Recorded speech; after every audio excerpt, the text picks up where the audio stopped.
استاد صاحب اپنی بیوی کے ساتھ بھتیجے کی شادی کی تقریب میں پہنچے تو بارات سے زیادہ استاد صاحب بھرپور استقبال کیا گیا، اور آخر کرتے بھی کیوں نہ، دولہا استاد کا بھتیجا ہونے کے ساتھ ساتھ ان کا طالب علم بھی تھا۔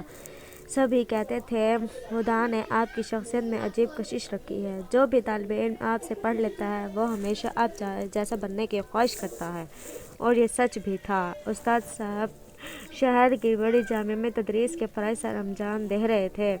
استاد صاحب کے طالب علم نے اپنی ترقی اور تربیت سے ہمیشہ ان کا نام روشن کیا تھا۔ استاد صاحب کو بھی بہت ناز تھا کہ قیامت والے دن جب اعمال کی پوچھ گچھ ہوگی تو میں کہہ دوں گا کہ میرے اعمال سارے میرے طالب علم ہیں، جن کی میں نے تربیت کی اور معاشرے میں بھلائی پھیلانے کا سبب بنا۔ شادی کی تقریب رات کو تقریباً 12 بجے ختم ہوئی۔ استاد صاحب بیوی کے ساتھ کار میں بیٹھ گئے، گھر کی طرف روانہ ہونے لگے۔ ابھی اگلی ہی سڑک پر پہنچے تھے کہ 6 موٹر سائیکل سواروں نے استاد صاحب کی کار کو اپنے گھیر میں لے لیا۔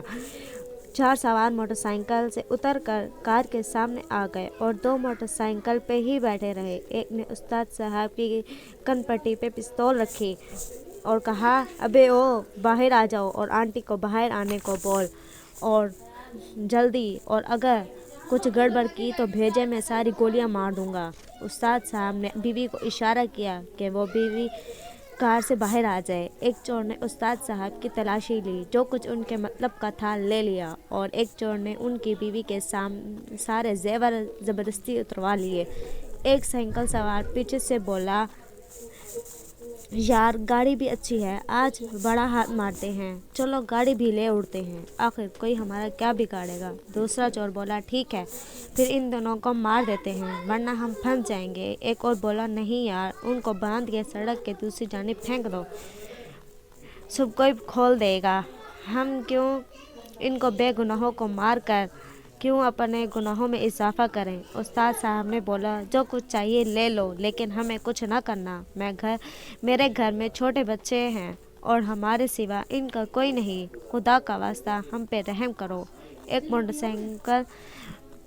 سائیکل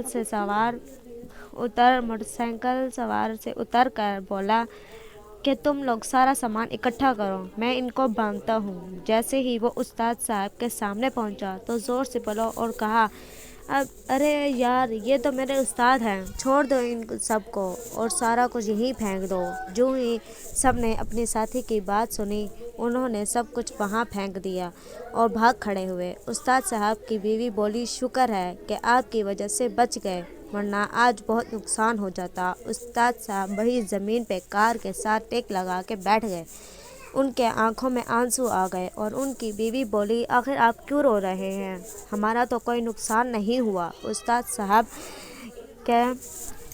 بولے کہ میری زندگی بھر کی کمائی ہی لٹ گئی، مجھے شرم آتی ہے اپنے آپ پہ کہ میں نے معاشرے میں چور پیدا کیے ہیں۔ استاد صاحب بولے، میں طالب علموں کی تربیت نہیں کر سکا، مجھے تو ناز تھا کہ قیامت والے دن یہ لوگ میری بخشش کا سبب بنیں گے، لیکن اب مجھے ڈر لگ رہا ہے کہ قیامت کے دن فرشتے مجھے گھسیٹ کر لے کے جائیں گے جہنم میں، کہ میں اپنے فرض پورا نہیں کر سکا۔ استاد بولے، چور وہ نہیں ہے، چور تو وہ ہے جو ان کا استاد نکلا، جو اپنا فرض پورا نہ کر سکا۔ استاد صاحب کہتے ہیں کہ وہ میرے دل کا سکون لے گئے، وہ مجھ پہ میرے مان لے گئے، میرے طالب علم غلط کام نہیں کر سکتے۔ استاد صاحب بے بسی سے کار کے ساتھ پیچھے بار بار یہی کہہ رہے تھے کہ چور وہ نہیں ہیں، چور تو میں ہوں، چور وہ نہیں ہیں، چور تو میں ہوں۔